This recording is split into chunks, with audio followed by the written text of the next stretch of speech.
waiting at the VIP experience. They have us here. We're checking our badges. And we're waiting to go in. Never had, but it can't be that unless you stay safe. You with me? Yeah. Woo! Excited! Anybody need water? So they just went through the safety stuff for the tour. We're gonna go around the track. I hit her in the boob.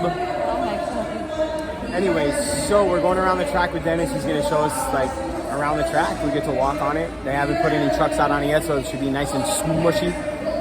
It's gonna be fun. We get to talk to him, ask questions. I'm excited. Let's go. Why are you on top of the camera? I don't know. I wanted to be up close in person. Who's ready to meet Dennis Anderson?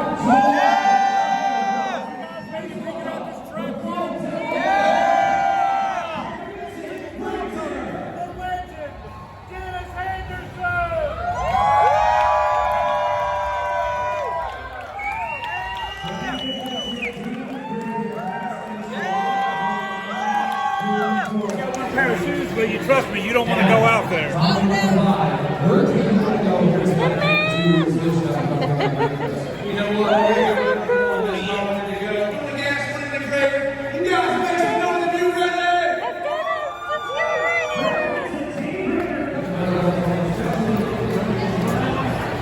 Everybody keeping. Oh wow, it's a big herd of it.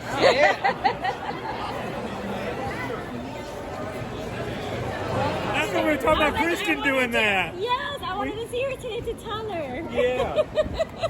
I swear I just said glitter this morning. Because we were talking about getting some hair and cutting hair off the boys. I did that to my son too. Yeah. Just made it to the track. They're protecting it from the rain. Water. So wet though. This track, even though they've got it all wrapped up, the plastic is still holding water. And they want the sun to kind of eat up some of the vapors, and we just hope Mother Nature will stay off of it so that we can pull this off. Supposed to go down on the track, and trust me, my job was going to be easy if we went down there and played in the dirt, because I can tell the story like I want it. So now I'm making up stuff that I don't really know how it's going to work because of the weather. But you know, there's always a plan. There's a plan A and a plan B in Monster Jam, and it has been for years in the motorsport entertainment world. And when you're going to big stadiums and outdoor arenas and in racetracks, when the weather rolls in, as long as there's no lightning, we've rocked the house right on through. So once it gets wet, and if it comes down and starts pouring on us, we're going to go to a plan B. I don't want to tell you what it is because I want it to be a surprise for one thing, but this is how the track goes. There is a steel deck over here for the starting line, the mud down here. That's why we did not go on the track. You guys have got one pair of shoes with you and we don't want to mess them up, so that's why we're doing it up here high and dry. But anyway, back to the track. When these guys start, they started on that steel plate. My opinion of the steel plate is, it is a fair start for everybody, but I hate it because it's a slow start. You cannot get traction. This whole track, when these guys are out here and I watch this thing play by play, it's like driving on ice. And that's what I tell Kristen, Weston, Adam, Ryan, and those guys kind of already know it. And you know, when you're on ice and you're driving on ice, whenever you're on the brakes, you're out of control. Turn early, stay on the gas. That's how you're going to get around these turns out here. Hopefully no other drivers are listening that doesn't already know that. Your secret's safe with us. Yes. And I recommended them gearing the trucks up. We run a really low gear in them, and the gear ratio's in the box, so it makes them real snappy, real powerful. And that's great for freestyle because you want to come out and run up to a ramp and just rocket that thing off and just strut that 1,500 horsepower. When you're on this track, you need to take some power out of it. And there was a few people the other night that were underdoing it. And I wouldn't want to overdo it too much, but I sure wouldn't want to underdo it. No way. No. Yes. So, and then as the other lane is going, the blue lane, they're coming through, so they're threading the needle, so they're going underneath of the other truck. So, and then you got to think, is that a distraction? You know, when this other truck is going over you and you're going under, to me, it's not a distraction. We have awesome cages in these things, and hopefully if they were going to get hit, a tire would bounce right off the top. The cages are made out of They're made out of 2-inch DOM tubing. A lot of it is 135. 135 means 135 thousandths thick wall tubing, and it's a seamless tubing. That's why it's called DOM. It's very strong, and it has all the uprights and double crash bars across the top of it, and it also has what I call is a battle cap that goes on the top of the cage. Came over and cartwheel, and you hit the corner of that dumpster right there. It will stop and slow that thing down before it gets to the guy, the driver, the helmet. So same thing, that battle cap, it would be very crucial if a truck was to miss his landing and case it, and the tail end of that truck catches the roof of the other truck. But the great thing about it is he's not sitting there like a dummy waiting to be hit. So it's just going to be kind of a glancing blow, and it would be pretty spectacular. I think that I would want to do the jump last. Save it for last, going down that hill. And what they need to do is once they leave this ramp, and as soon as the nose of the truck starts to fall down, they need to kiss the rear steer. Kissing the rear steer is electric over hydraulic, so you just bump the switch. So kissing it, and this thing will return by itself. So all you're doing is calling on it and bumping it. So as the truck swoops down, and they call it the sweet spot and greasing the ramp, Tyler Laminga was the only one the other night that I saw that done it. He turned early, and the turn went great. And after that, I was on the phone texting everybody. That's how the race is going to go. So it's 2 at a time. They come around, and their finish line bumps are over here on the sides. They come around, and the finish line, I love this track. I love the big crossover. I wished, and this is just my opinion, I wish that the finish line was closer together and wheel to wheel, because I love that craziness coming across that finish line. This has got a really safe finish line, but the crazy comes in the middle of the race, and that's when you're jumping over your component.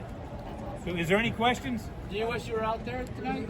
Yes, I do. Yeah. This is one night I do wish that I was here. And I got to tell you guys, I miss hell driving Gravedigger out here in front of the fans. And but I paid my dues. I had 35 years of good run, Awesome just run. tearing up trucks, Yeah. and having the fans cheer for me, definitely. and just turning turning it all over to the family, and you guys following us as a family is an black poly. It's plywood is what we used to use. We had 2 layers of it, so we would crisscross it up. You put a layer down running one way, kind of like stacking hay or laying bricks, and then you lay another layer down. Then they start pouring all of this dirt in here on the track. So as soon as we get done tonight, they're going to come out and do a transition on this track. If Mother Nature will just kind of stay away from it tonight, please. But they'll do a transition on the track and get ready for freestyle tomorrow. And then after freestyle tomorrow, the track crew comes in here. Trucks are running. As soon as you guys clear the parking lot, they are scooping, dipping, and hauling this dirt out of here. And, Monster Jam owns this dirt. So don't pick it up and put it in your pocket and take it home as a souvenir. But Monster Jam owns this dirt. And they store it. They have storage lots in every little town or city they go to. And we were like giant dinosaurs crushing cars back in the day. Then as time went on, we got 4-link, we got suspension.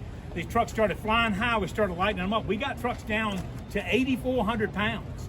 Then they came in and they made a rule that we had to weigh a minimum of 9,500 pounds, so we had to add lead weight in the cradle of our trucks as time went on. And then we started making ramps bigger and flying higher. You look at what Monster Jam does today and how we used to do it 25 years ago. If you had 16 trucks out here, you were lucky at National Anthem to get all 16 of them to start at one time. 109 540-inch big block Chevrolet motors. You got to think about that now. $42,000 times 109. That's a lot. We get a barrel of fuel is $265 for a 155-gallon barrel of fuel. Okay, and I know how much I just remembered. 6,000 yards of dirt is what it took for this track right here. We're going upstairs. Up and down. Up and then down. So we're just following Dennis.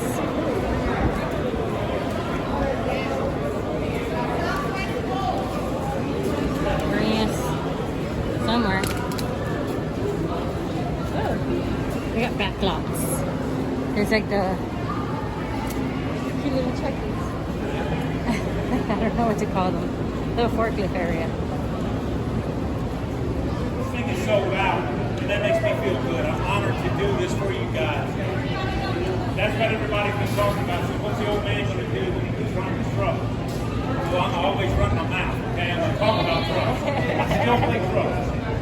The adrenaline starts cranking slowly right here. Your heart is thumping and your mind is burning. What you don't want to do in a grave digger truck is disappoint. We do not want to disappoint you guys. It's a lot of pressure. And I'm going to tell you, I had anxiety from big shows, you know, a long time ago, and I was just carrying the rope. Tom Mintz came along, and I said, I hated him on the track, and I hate him on the track tonight. But I got to tell you, man, to relieve some of the pressure, you've got to think about it. What if you only had one truck that was the, you know, the flagship truck, and it broke and threw the crankshaft out right here and never made it out there? You know what the fans are going to do? They're going to move to the queue. So then we had to have somebody sacrifice. We had to bring something, and that's how all that freestyle stuff got going on. When you're in this tunnel right here, this is the Fear Factor tunnel, right? We have a guy right here waiting for the track to be clear. They'll turn 2 truck loops at a time. They come out here. This is they go to the starting line, and they run around the chutes here. And once they do their final lap, they get across the finish line. They exit out the other side of the building. So they keep traffic going one way. We keep it flowing, and that's show flow. There's a lot of people behind the scenes organizing this. And they're stressing just like we're stressing out here. But this right here is the tunnel of heat. This is where the heat is on and you're getting ready to step out on the main stage. Right? What happens if the first truck line breaks? Okay, and these guys are here. Everybody starts panicking, but the motor comes out and moves them right out of the way. You'll pull it right over to the side and then continue on. And I have done that. Georgia done it. When my truck, I was the main man that could go through the wall and be a bus through. And the people in the stands romping and stomping going, digger, digger, digger. And I could feel it, man. And I was a way younger man. And I did not want to disappoint. And when it came my call time, I hit the switch on my truck and it went click, click, click, click, click, click, click. And then the starter just burnt in place in it and died right there. And I was so flustered. I remember unlatching the door, kicking the door open. And I was quite a bit younger, quite a bit lighter. And I could run my feet then. I jumped out of the truck and I ran and punched and busted through the styrofoam wall they had and came out and done the intro. It was very embarrassing, but I made it work. Yes, you can. You can come to my house any day you want to. Digger's Dungeons open 7 days a week from 9 to 5. Heading to the next spot. Yay. We just learned about the entrance area. And this is where the trucks come out of. Look, behind us. Wow. So we're heading back to see something cool. We're doing the 2 little skills, but if the thing crashes and it happens, this is where the truck comes. And the show flow goes on because everybody, this is where the trucks are rolling in from. Started over there, but they're rolling in off the track right here, and they line back up. They're ready to go for another round of racing. They just come around here and they start pairing them right back up again so they can cycle them back through. But this is the crash pin right here. This is where they bring all the trucks that get bashed up. And if they can make it back in between rounds of racing, they do that. And I'm going to tell you, they don't come out here and scratch their head and think about it and make a decision. They jump on it and they try. Not unless they just know there's no way that this thing is going to be done. But these guys, I'm telling you, the crew guys behind the scenes are just as important as the driver of the vehicle. Without a crew back here working for them, he has no truck. I'm going to tell you that. The crew is very, very crucial. That's why they share labor back here and we share parts. Because our biggest intention is for us to go out and complete this show. Yes, we do. We're very competitive, but we want the fans to get what they came to see, and we want to bring every truck that we can back out. Just because we have a truck that's kind of not that well known, we don't push it to the side. Everybody gets the same treatment around the toolbox back here. That's get it fixed, get it done, and let's get back out on the track. One thing about the kids, when you're looking across the way, walking over here, you saw that old red primer truck with the tractor tires on it. That was the very first Gravedigger. That's when I made up the name years ago, and that whole thing started from a tank of gas. You know, and this kid wanted to ride in high school, wanted to ride with me. I was a cool guy, hot rodding around, and he wanted me to give him a ride home one day. I was shunning him away. He said, Dennis, if you'll give me a ride to my house, he said, I will give you, he said, I will boil your gas tank over, meaning he'll give me a tank of gas. I said, Gary Todd, you better not be joking around, because I'm going to throw down if you don't put some gas in my car if I have to go to Northwest River. And I said, where are you going to get the money? He says, I don't need the money. We got gas pumps. When he said that, I was going to get in the car. We got in the car, we hauled butt, we went to their big warehouse, fertilized warehouse, seed warehouse, and they happened to be W. Todd Farms and Currituck Grain. And I'm going to tell you, from that day on, he was my best friend. Then I get a job with his family. I'm working at Currituck Grain, the same guy. Now he's my boss, and he's the hot shot. He comes in running his mouth early one morning. We get in a mouth fight, and with a few choice words, he's talking about my junk, dumb old truck that I'm working on. I said, Gary Todd, I'll take that junk and I'll dig you a grave. I took a can of spray paint, put Gravedigger on the side of it, and I've been the Gravedigger ever since. And that is the first truck that I did it to, was that red primer truck over there. Yeah. Corporate money did not take that truck to where it is. The fans carried that truck to where it is, and my family. But with that being said, I opened up a store, and I used to work on my truck, look through a window. When you pulled up to the dungeon, 30 years ago, I would wipe my hands off, run around back, come in by the register. It wasn't even a register, it was just a cash box. I would sign a t-shirt, sell you a t-shirt, and talk to you and take pictures back then. And then, as time went on, I built a ride truck. So Adam, at the age of 14, was already working in the shop. He was actually working in the shop when he was 10 years old. They didn't come play in Daddy's shop. You were winding up cords and sweeping the floor, and Daddy was fussing at you all the time because we were busy and in a hurry with everything that I did. And Adam started driving a truck when he was 14 years old, started driving the ride truck. So if any of y'all came back in the day, Adam's 37 years old now. He didn't have time to do the truck anymore, and that was his job. So all summer long, Adam drove the ride truck, and it made him one of the best drivers right out of the gate with rear steer and all that good stuff. Then as time rolls on, then Ryan steps up. Ryan's 5 years younger than Adam is. So the ride truck gig had changed over. He kind of converted over, and I had a couple of them going, had people in place. So now I had Ryan in the shop helping me work. Adam, he wanted to learn how to weld and all of that. Him and Adam both did. So they were over there just carving up and welding things together. So I started playing mud trucks. We come out with Son of a Digger, the mud truck for Ryan, which was a little Suzuki Samurai in the beginning. He started hell driving that thing through the mud holes, and I built him a full-on mega truck with a blower motor in it through his time of growing up. Then we transitioned from him over to Weston driving a truck, and he took a mega truck and he took it to another level. And Kristen worked in the diner. She worked in the diner for the diner. We have a little diner, 1950 style. She was kind of a host, a waitress over there, and she was the smartest thing that I had in the family that could do point of sale. So I loved her, and I loved her for helping Papa do all of that. I come in for lunch almost every day. I have a private seat in the corner that I set with everybody else, but I got my own little table. She came over and heard us in the field testing a mega truck, and she says, Dad, you always play with the boys. You never do nothing with me. All I do is work, and you don't even pay me any attention. She goes, I want to play with the truck too. I said, all you got to do is get your butt over there, babe. I'm ready. I mean, we can go take your brother's mega truck. And I am not kidding you. The next day, she gets in Bog Hog. Mind you, she made up the name Bog Hog and King Sling. Bog Hog with 940 horsepower. And she went over in the field. We taught her how to do pole shots up and down and how to shift it. And then we put her across some jumps. And when I heard her go across the jumps, I had a tear coming down my cheek. She had the throttle rhythm right out of the gate. She lived it and learned it and heard it all her life. Here she goes over the first jump. And hitting, I was like, you got to be freaking kidding me. So from that day on, I started pushing her to the front.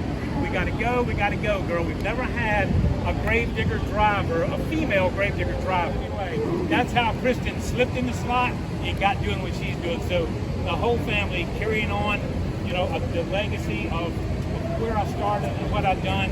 And I didn't do it by myself. The whole family, kind of helped and corralled the thing along the way here. So once they're done, they get done with their run. Lose, win, or draw, everybody comes out the pole right here, and then they'll break them off. Losers go in one pile, winners go in a row, and they get them lined back up and start pairing them up for the next round of the race. We're behind the scenes. There's Behind a the float scenes. behind us. In There front it of is. us. It's over here. I'll show it to you. I don't know what the 25's about. It was so good. That was super fun. 40 years. 40 years. He got to see it. He loved it. It was great.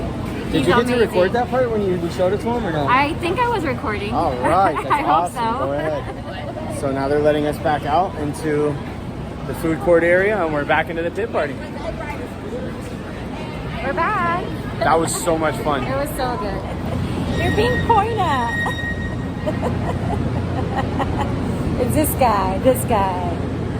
The red deals, that's who. It's that guy. Those us. guys. Get it That's together. us. I know. Get it together. So we're all done with the VIP experience with Anderson. It was awesome. He gave us so much information. We weren't able to go on the track itself because of weather and it's wet and they have like tarps under there trying to keep it safe as possible for later tonight. Yeah, and dry as possible so they can actually drive on it. Yeah, but it was great. It was VIP, great. very, very worth it. It was $50 and he's the Dennis monster truck Anderson, lord. yeah, he's the Lord. The Lord. All hail Lord Dennis. So guys, check it out next time, or not. Well, if you ever make it to World Finals and you have the chance to do a VIP experience, give it a Worth try, it. man. It's definitely worth it. And like we said, it's only $50.